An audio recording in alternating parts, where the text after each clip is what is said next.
Have you ever tried to remember a dream right after you wake up? You have the feeling of the details, the faces, the intense emotion, but the harder you try to grab onto the logic of it, the faster it slips away. Now, imagine that dream is actually the history of the human race. We are told that civilization began in a straight line. We started as simple hunters, learned to farm, built mud huts, and then eventually figured out how to build iPhones. But what if that story is just the part we remember after waking up from a terrible nightmare?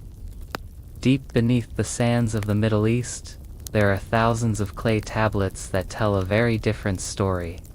They don't talk about invention. They talk about survival. They tell us that everything we know, our laws, our math, our time wasn't discovered. It was saved from the water. Let's start with a date that keeps historians awake at night. 3500 BC. This is roughly when the Sumerian civilization appears in the historical record in the southern part of modern-day Iraq, a land once called Mesopotamia. Now, when I say appears, I mean it literally explodes onto the scene. In the blink of an archaeological eye, you go from small, simple village settlements to massive, complex cities. You don't see a slow, painful learning curve. You once see them struggling for 1,000 years to figure out how to write or how to organize a government? It's all just ... there. They have a fully functional system of writing. They have a complex code of law. They have a system of mathematics based on the number 60, which, by the way, is why you still check your watch and see 60 seconds in a minute today. They had monumental architecture, intricate irrigation canals, and a deep understanding of astronomy. This is the Sumerian problem.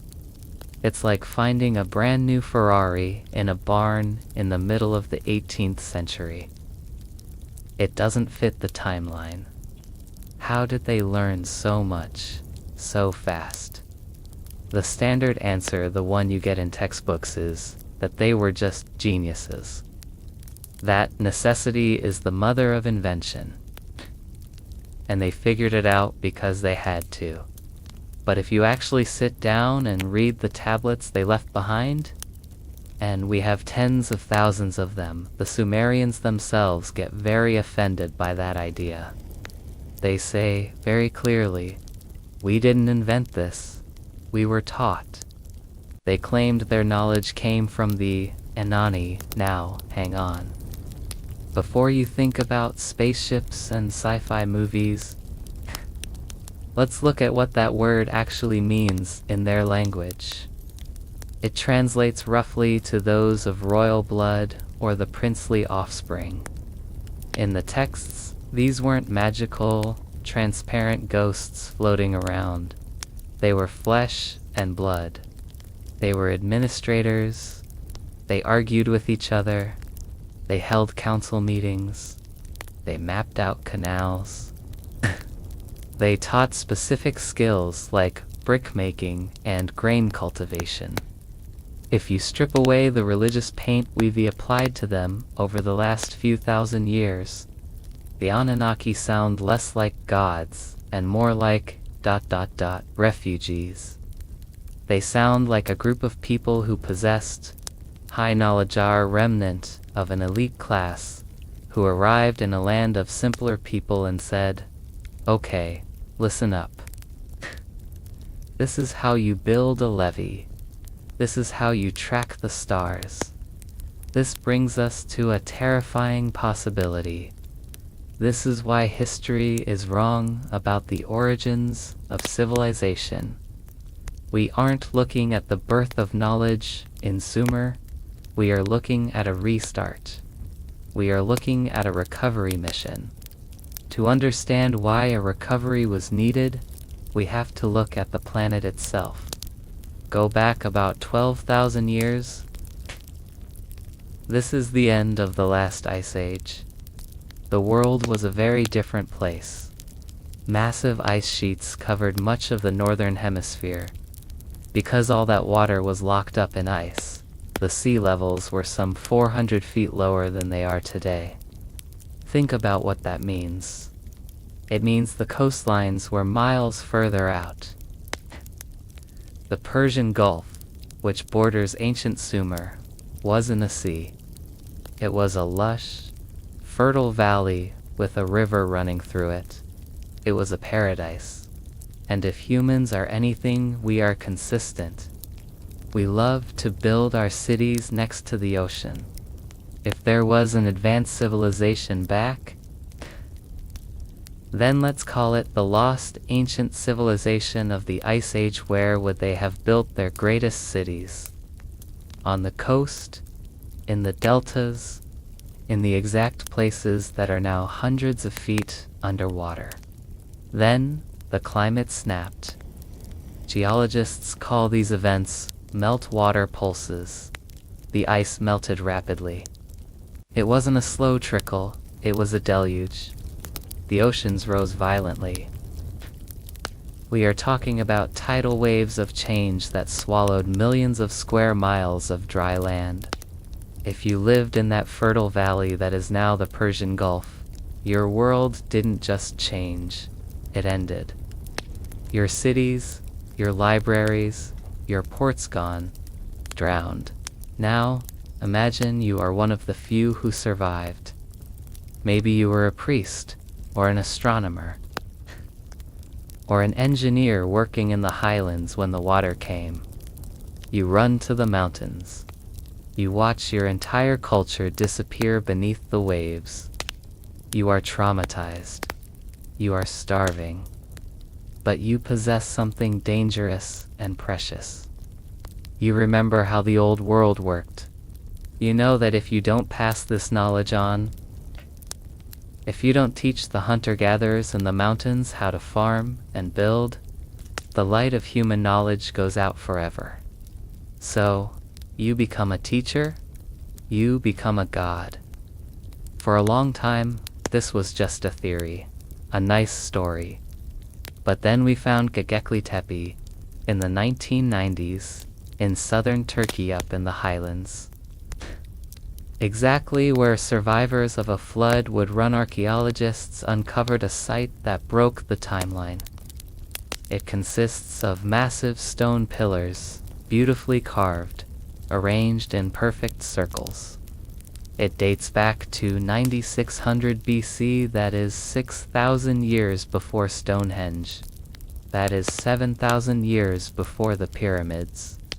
According to the textbook timeline, the people of 9600 BC were simple nomads who could unorganize anything more complex than a campfire dinner. Yet, here they were, moving 20-ton stones, carving 3D reliefs of animals, and aligning these pillars to the stars. Who taught them how to do that? Göbekli Tepe is the smoking gun. It proves that high culture, engineering, and organized labor existed. Immediately after the great climate cataclysms of the Ice Age, it looks exactly like what you would expect if a group of sophisticated survivors gathered the local people and said, "We need to build a sanctuary. We need to preserve the message in stone." And the strangest part, the site wasn't destroyed. It was buried, deliberately. The people who used it spent years covering it with soil, preserving it like a time capsule. Why? Because they knew the world was unstable.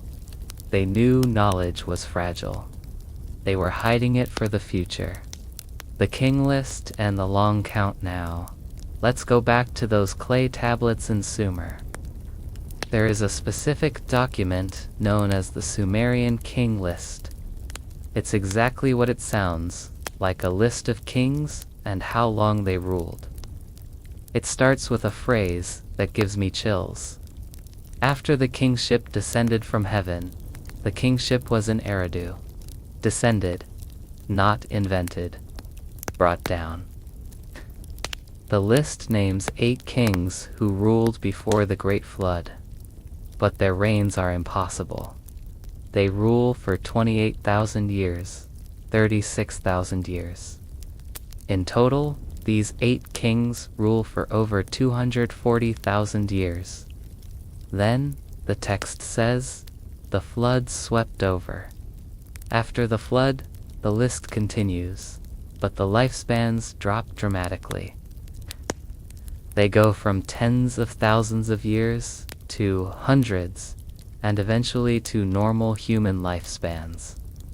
Historians usually throw this part of the list in the trash. They say, oh, it's just mythology. They're exaggerating. But what if it's not exaggeration? What if it's a misunderstanding of data? Imagine you find a hard drive from our civilization 5,000 years from now. You find a list of rulers, but you don't know the context. You might see a name like Ford or Windsor lasting for centuries. You wouldn't know that Ford is a company or Windsor is a dynasty. You would think, wow, this guy Ford lived for 100 years. The Sumerians were obsessed with astronomy. They tracked the precession of the equinoxes, a cycle that takes nearly 26,000 years to complete. Those massive numbers in the king list align mathematically with astronomical cycles. It is highly likely that the kings before the flood weren't individual men. They were eras. They were dynasties. They were epochs of time from that lost ancient civilization of the Ice Age. The Sumerians were dutifully copying down the history of their ancestors. Even if they didn't fully understand the timescale anymore, the language of orphans there is another clue, and it's hidden in the way they spoke. The Sumerian language is what linguists call a language isolate. This means it is related to nothing. It has no parents, no sisters, no cousins. The languages around it, Akkadian, Babylonian, Assyrian, Semitic languages, they are all related, like a family. But Sumerian stands alone. It appears fully complex, with a grammar so difficult it took scholars decades to crack it. It behaves like a code. It is an agglutinative language, meaning they stuck words together to create complex meanings. Why would a people pop up in the middle of Iraq speaking a language that has no connection to anyone else on Earth? Because they weren't from there. Or rather, their culture wasn't from the local stock. Their language was the language of the survivors.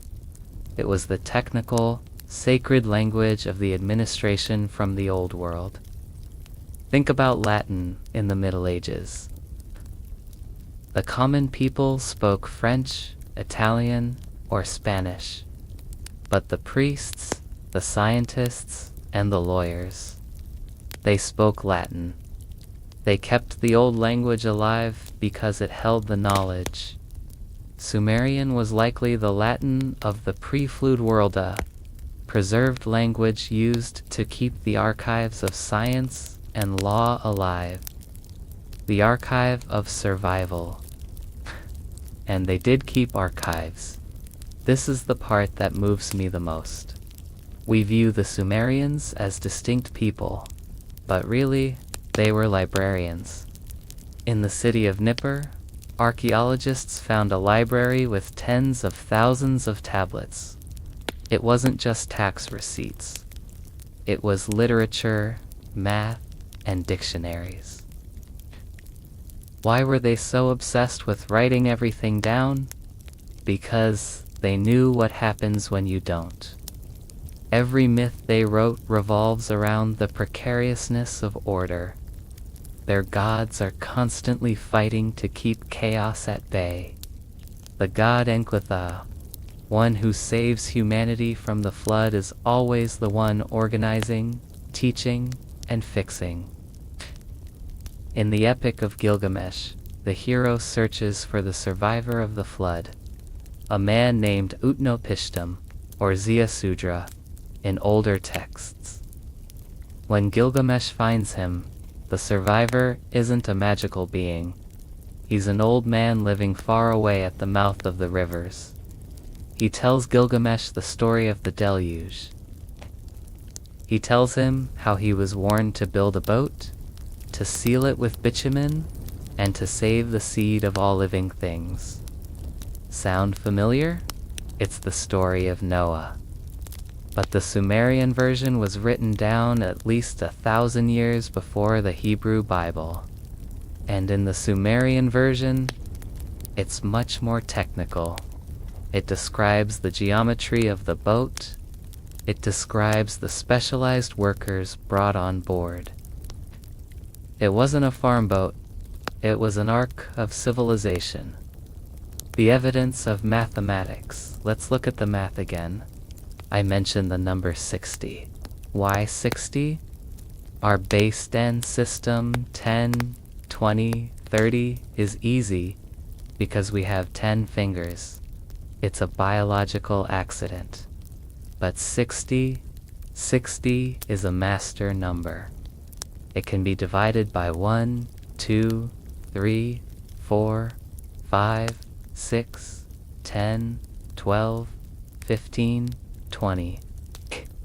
And 30, it is the perfect number for geometry, for dividing circles, for calculating coordinates.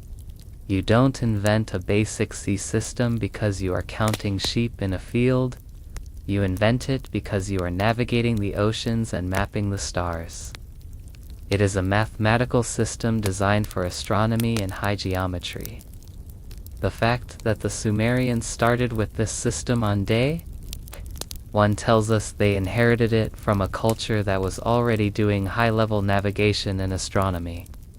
A culture that needed to know exactly where they were on a globe. The sudden end, the tragedy of Sumer, is that despite their efforts, the entropy caught up with them. The climate shifted again. The soil became salty from over-irrigation. The Semitic tribes from the north and west moved in. By 2000 BC, the Sumerian language was dead. It was no longer spoken in the streets. But Tondus's crucialite was still taught in schools. For another 2,000 years, the Babylonians and Assyrians forced their scribes to learn this dead language. Why? Why waste time learning a language nobody speaks? Because the manuals were written in it. The star charts were in Sumerian. The rituals to keep the dams from breaking were in Sumerian. The knowledge of the survivors was locked in that linguistic code.